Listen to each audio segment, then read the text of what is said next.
Hello बच्चों, कैसे हैं आप। आज मैं आपको कक्षा 5 के अंतर्गत पाठ 6 के बारे में पढ़ाऊंगा, जिसका नाम है मैं तेरा गुणनखंड गुणज तू मेरा। इसमें आज हम गुणज के बारे में समझेंगे, जिसे हम इंग्लिश में मल्टीपल्स कहते हैं। तो आइए देखते हैं। आपके सामने ये एक संख्या दिखाई दे रही है, 6 गुना 5 बराबर में 30। इसका क्या मतलब है, जब हमने 6 को 5 से गुणा किया तो उत्तर आया हमारा 30। तो हम कह सकते हैं कि जो 30 है 6 और 5 का मल्टीपल है। The multiple of 6 and 5 is 30। अगर हिंदी में हम कहें 6 और 5 का गुणज है 30। तो जब हम दो संख्याओं को आपस में गुणा करते हैं, उसका जो रिजल्ट आता है वो गुणज कहलाता है या मल्टीपल कहलाता है। अब एक संख्या और लेते हैं हम, 2 गुना 3 गुना 5 बराबर में 30। यानी कि जब 2 को हमने 3 से गुणा किया, 2 तिया 6, और 6 को हमने गुणा किया 5 से, 6 पंजे 30, तो उत्तर आया 30। इस तरह अब हमने गुणा करने के लिए 3 संख्याओं का प्रयोग किया है, तो हम कह सकते हैं कि 2, 3 और 5 का जो गुणनफल है वो आएगा हमारा 30। तो the multiple of 2, 3 and 5 is 30। यानी कि 2, 3 और 5 का जो गुणज है वो क्या आया हमारा 30। यानी कि जब हम अलग अलग संख्याओं को आपस में गुणा करते हैं, जो इकट्ठा उसका गुणनफल आता है उसे हम उसका गुणज कहते हैं। तो आइए आगे देखते हैं। Right multiples of 3। 3 के गुणज लिखो। यहाँ हमें 3 के गुणज लिखने हैं। 3 के गुणज लिखने के लिए आपको मैं एक आसान तरीका बताता हूँ। किसी का भी गुणज लिखना हो तो आप उसका पहाड़ा लिख दीजिए, वो उसके मल्टीपल्स कहलाएंगे।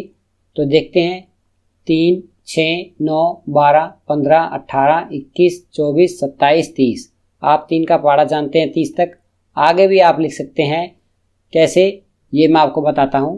पहले जब हमने 3 को 1 से गुणा किया तो आया 3, फिर 2 से गुणा करेंगे 6, 3 से 9, जब 3 को हम 4 से गुणा करेंगे 12, 3 को 5 से गुणा करते हैं तो 15, 3 को 6 से गुणा करते हैं 18, 3 को 7 से गुणा करते हैं 21, 3 को 8 से गुणा करते हैं 24, 3 को 9 से गुणा करेंगे 27, 3 को 10 से गुणा करेंगे 30। इस तरह आगे हम गुणा करते जाएं। मान लीजिए 3 को 11 से गुणा करेंगे तो उत्तर आएगा हमारा 33, और 12 से गुणा करेंगे तो 36। इस तरह हम बढ़ते जाएंगे। किसी भी संख्या को हम किसी से गुणा करें तो उसका जो उत्तर आएगा वो उसका गुणज कहलाएगा। मान लीजिए 3 को हम 15 से गुणा करते हैं तो उत्तर कितना आएगा। तो आप उल्टा भी गुणा सकते हैं, 15 तिये 45। तो 45 क्या है, 3 और 15 का गुणज। तो बच्चों आगे देखते हैं। Is 115 is multiple of 5। क्या 115 गुणज है 5 का। अब हम जांच करेंगे कि 115 5 का गुणज है या नहीं।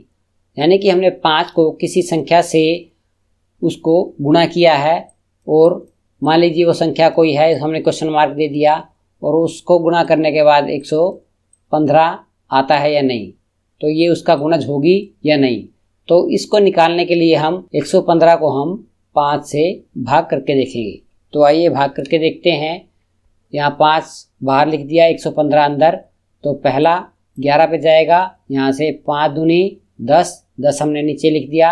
लाइन खींच दीजिए और घटा दीजिए, तो एक यहाँ पे आया। ऊपर से 5 उतार लेंगे, 15 हो गया। 5 का 3 पे जाएगा, 5 दिए 15, लाइन खींच दीजिए, 15 में से 15 गए 0। तो यहाँ हमारा उत्तर आया 23, और यहाँ पे शेषफल बचा 0। जब हम किसी संख्या को दूसरी संख्या से भाग देते हैं और यहाँ पे उत्तर 0 आता है, तो हम कह सकते हैं कि ये संख्या इसका गुणज है।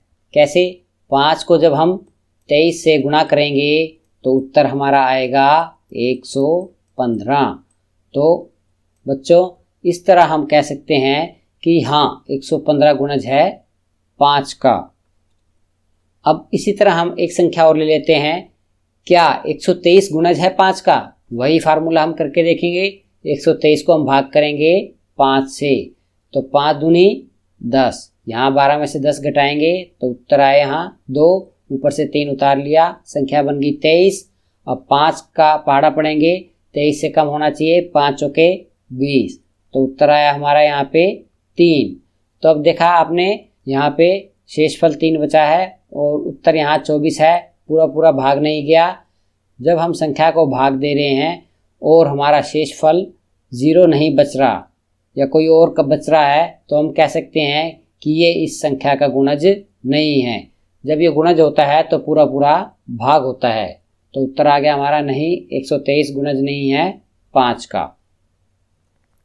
अगला प्रश्न आइए, उन संख्याओं पर गोला लगाओ जो 8 के गुणज हैं। Circle the numbers which are multiple of 8। यहाँ आप देखिए 8 से जो पूरा पूरा भाग हो जाएगा वो हमारा इसका मल्टीपल होगा। कैसे, आप भाग करके देख सकते हैं। अब 4 पहले ही छोटा है, ये तो होगा नहीं। अब देखिए 24 8 का गुणज है कि नहीं। आप 8 के पहाड़े में देख सकते हैं कि ये आ रहा है या नहीं। अगर पहाड़ा आपको ज़्यादा 10 से ज़्यादा याद नहीं है तो आप सीधा भाग करके भी देख सकते हैं। तो आपका 8 का पहाड़ा तो आप 80 तक जानते ही हैं, तो उसमें 24 आता है या नहीं। हाँ बच्चों आता है, तो हम इसको गोला लगा देंगे।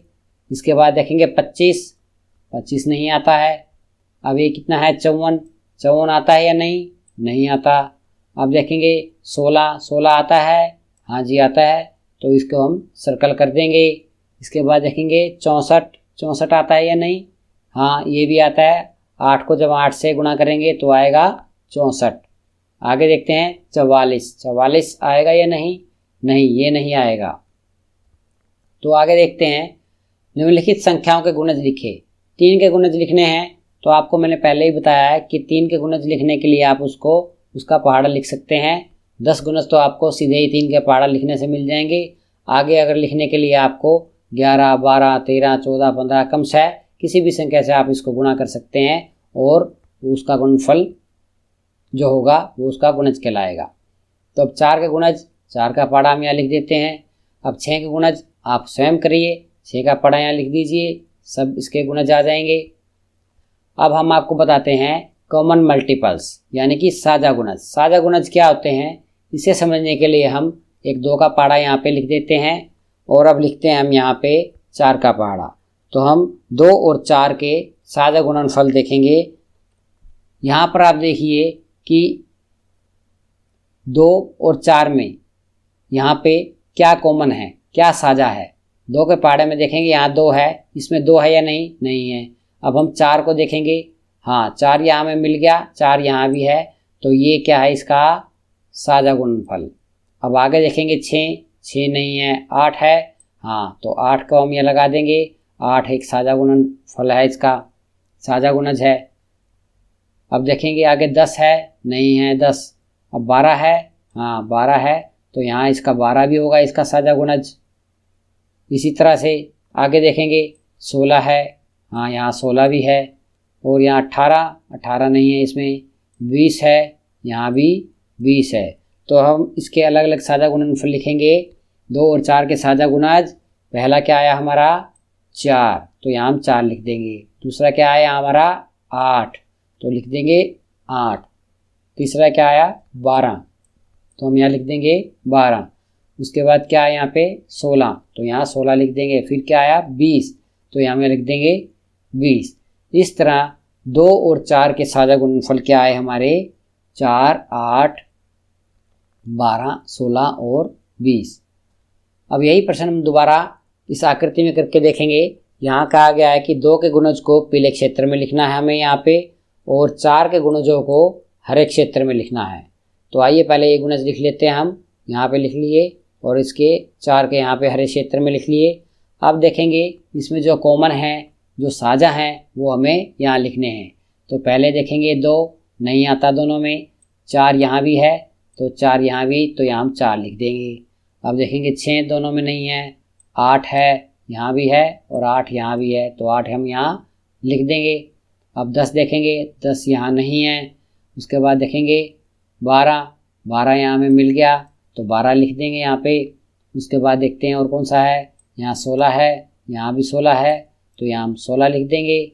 इसके बाद देखेंगे 18 यहाँ नहीं है। इसके बाद देखिए 20 20 यहाँ पे है 20, तो हम यहाँ पे 20 लिख देंगे। आगे यहाँ संख्याएं ख़त्म हो चुकी हैं, लेकिन यहाँ अभी भी आगे हैं। उसके बाद हम यहीं इसको स्टॉप कर देंगे। अब हमारे पास जो साझा गुणज मिले 4, 8, 12, 16 और 20। इस तरह आपको एक क्वेश्चन हल करना है। 4 और 5 के हमें 2 साझा गुणज लिखने हैं। ये भी उसी तरीके है, पहले हम 4 का पहाड़ा लिख लेंगे, उसके बाद हम 5 का लिख लेंगे 10 तक लगभग, और 2 ही देने हैं। जब 2 आ जाएं वहाँ रुक जाएंगे, नहीं तो हम 4 को क्रमशः आगे 11, 12, 13, 14, 15 इस तरह आगे गुणा कर सकते हैं, और 5 को भी इस तरह हम गुणा करके दे सकते हैं जब तक हमारे 2 साझा गुणज ना आ जाएं। तो इसके लिए हम देखेंगे 4 संख्या इसमें नहीं है, 8 भी नहीं है, 12 भी नहीं है, 16 भी नहीं है। अभी देखिए 20, यहाँ 20 भी है और यहाँ भी 20 है, तो ये आपस में मिल गई। तो पहला साझा गुणज आ गया हमारा 20, तो यहाँ 20 लिख देंगे। उसके बाद देखिए 24 दोनों में नहीं है, 28 नहीं है, 32 यहाँ नहीं है, 36 नहीं है। अब देखिए 40 यहाँ भी है और यहाँ भी है, तो हम दूसरा साझा गुणज हमारा क्या हो गया 40। तो बच्चों इस तरह हम 2 अंकों से ज़्यादा भी साझा गुणज लिख सकते हैं। मान लीजिए यहाँ पे हमने 6 का और लिखना होता, तो हम यहाँ 6 का पहाड़ा और लिख देते और उसमें देखते कौन से उसके साझा गुणज हैं, और उनको मिला के जो तीनों में होंगे वो हम यहाँ पे लिख देंगे। तो बच्चों इस तरह आपको ये सवाल हल करने हैं। अगर आपको मेरा ये वीडियो पसंद आया है तो इसे लाइक कीजिए, शेयर कीजिए। अगर आप कुछ बात पूछना चाहते हैं तो कमेंट कर दीजिए। अगर आप इस चैनल पर नए आए हैं तो इसे सब्सक्राइब करना बिल्कुल न भूलें। साथ में बेल आइकन को जरूर प्रेस कर दें ताकि हमारे नए वीडियोज़ की नोटिफिकेशन आपको रियल टाइम में आपके मोबाइल पर मिलती रहे। धन्यवाद।